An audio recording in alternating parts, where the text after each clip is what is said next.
In this video, we'll take a look at a practical use for one of the constraints that we've looked at in previous videos. We'll take a look at the aim constraint. And to demonstrate this, I'm going to create a sphere, and I will go to my hypershade, and we'll make a blend. I'll apply the blend to the sphere, and we'll start creating an eyeball. So I'm going to go to my color channel, apply a ramp to it. Let's make sure that I actually applied the material to the object. And we'll just see how our ramp is working. Remember to press 6 on your keyboard to actually see in texture mode the shader applied. So here it is. And like I said, we're going to make an eyeball here. So I think I'll start with red.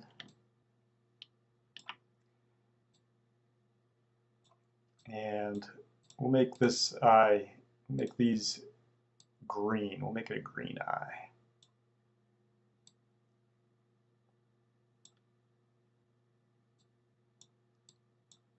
As you can see, I'm simply making this with a ramp shader.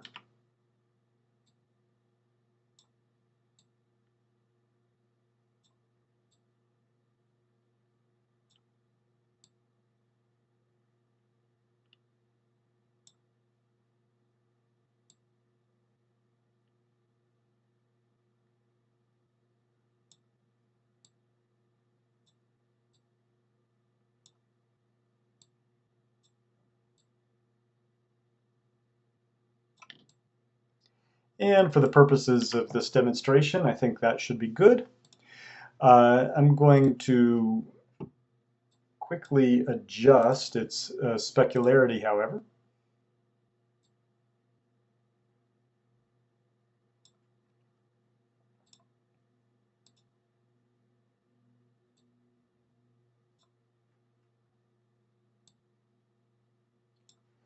And I think that should be good. So here is our eye.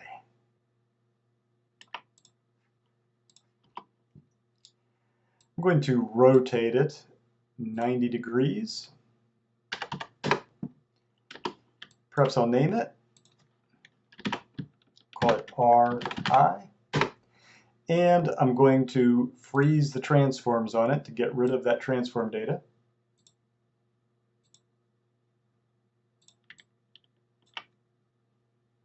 We'll move it to the side and perhaps duplicate it and rename this one to LI.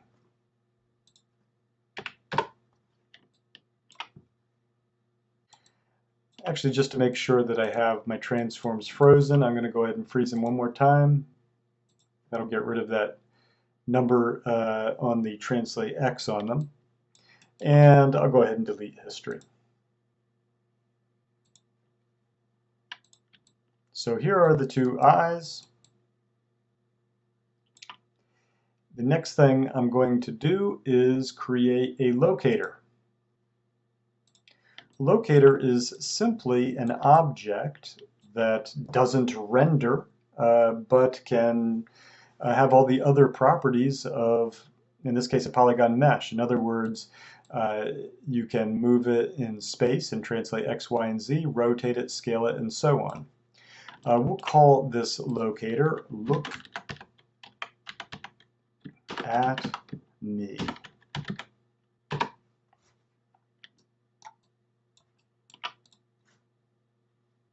Now, of course, a perfectly acceptable way to animate eyes would be to simply use rotation.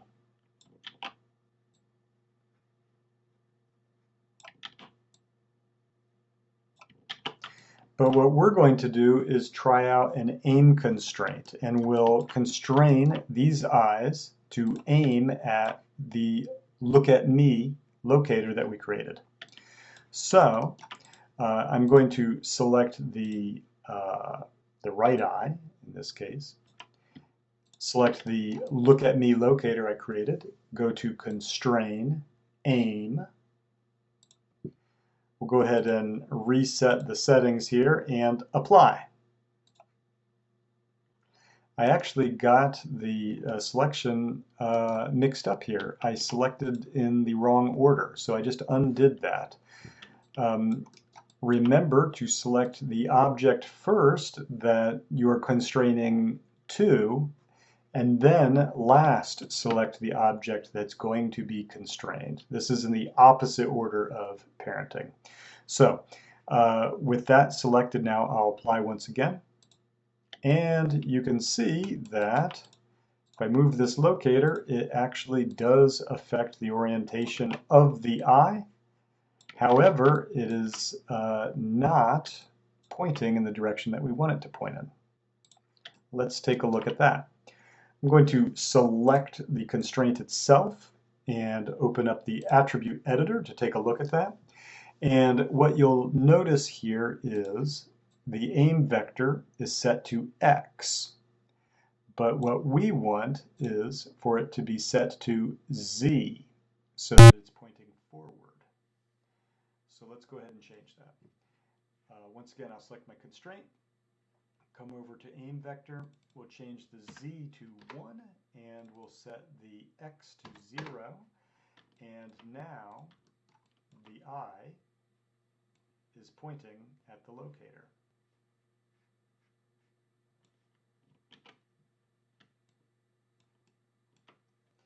Let's go ahead and set up the left eye now.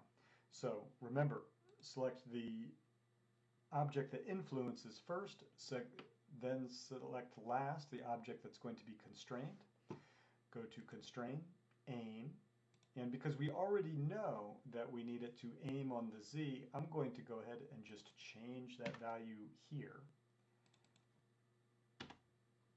and apply. And here we have our setup. If I move the locator, the eyes will always look at it.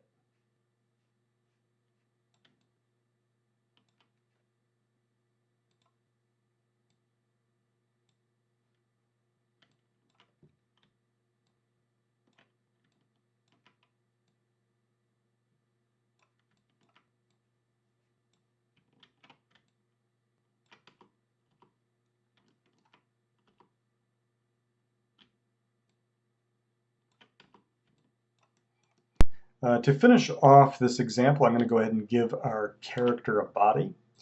Perhaps I'll just make it starting out with a sphere.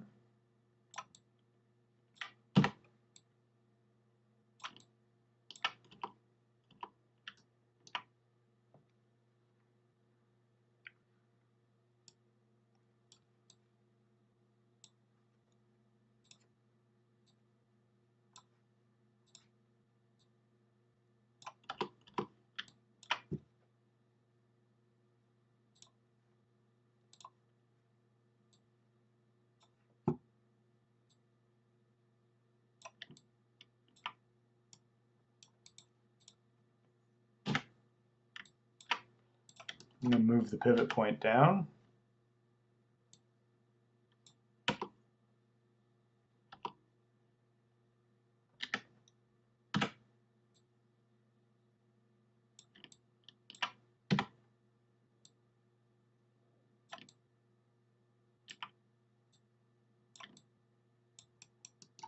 I think that should be good. I'll go ahead and freeze the transforms on my character. And then what I'm going to do is parent these two eyes to my character.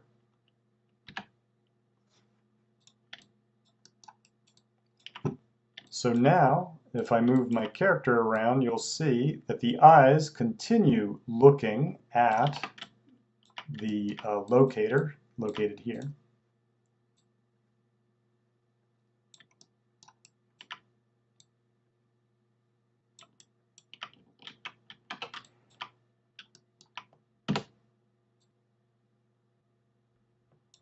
And in addition, if we grab the locator and move it around, the eyes will continue looking at it. So that is a practical example of how we might use the aim constraint. We'll take a look at one more example where we might be able to use an aim constraint. So In this example, I have three objects. I have this wheel, and I have these other two objects, which I've named piston 1 and 2. Right now, they're all just independent objects, but what I'm going to do is parent this piston 01 to the wheel, so that when I rotate the wheel, the piston will move with it. But what I want it to do is to always point at this piston here. So I'm going to constrain this object to this object. So I select the object first that it's going to be constrained to, and then second, I select the object to be constrained. And I'll go to Constrain, Aim, and I already know that I want the aim vector to be 1 on the y, so I'm going to change that, and I'll apply. And now when we rotate the wheel, we get this.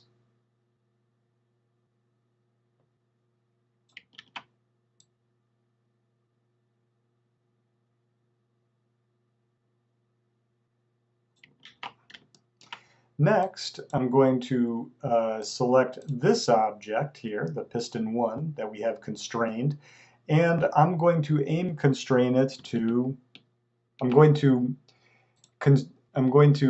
aim constrain this object to it. That's probably a little confusing. Let me rephrase that.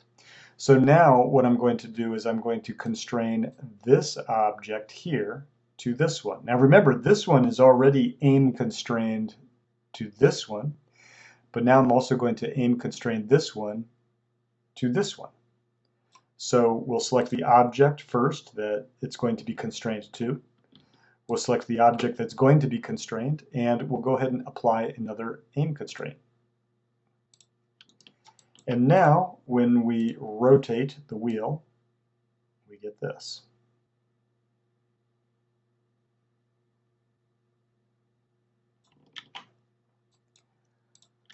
Go ahead and set some animation on it. We'll make it take 2 seconds to do a full rotation.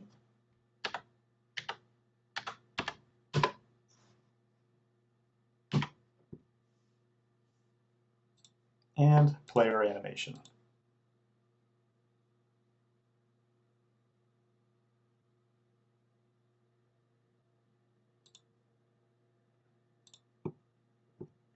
In fact, I'm going to make it continually spin, so I'll select my wheel, go to my graph editor, and I'll select the channel that's animated, in this case the rotate Z, and I'm going to go to curves, pre-infinity, cycle with offset, and curves post-infinity, cycle with offset. That'll continue the animation so it just goes on and on and on. Let's see what that looks like.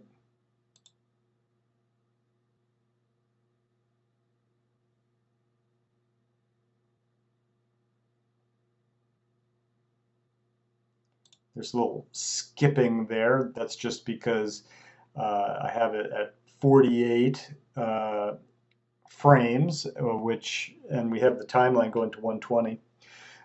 Let's go ahead and change it to, let's say, 96. Change your timeline to 96.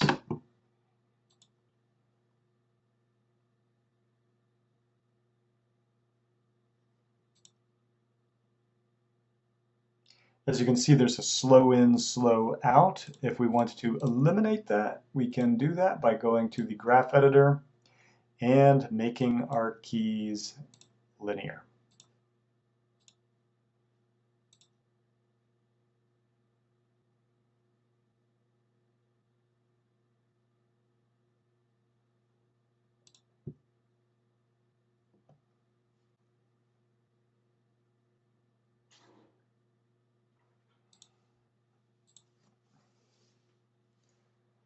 So for the smoother result, I actually set the end of my timeline to frame 95. Anyway, I hope that this has been interesting and useful for you. These are truly some of the building blocks to creating rigs, techniques that you can use when rigging up your characters, vehicles, machinery, anything that you can dream up. Thank you for watching.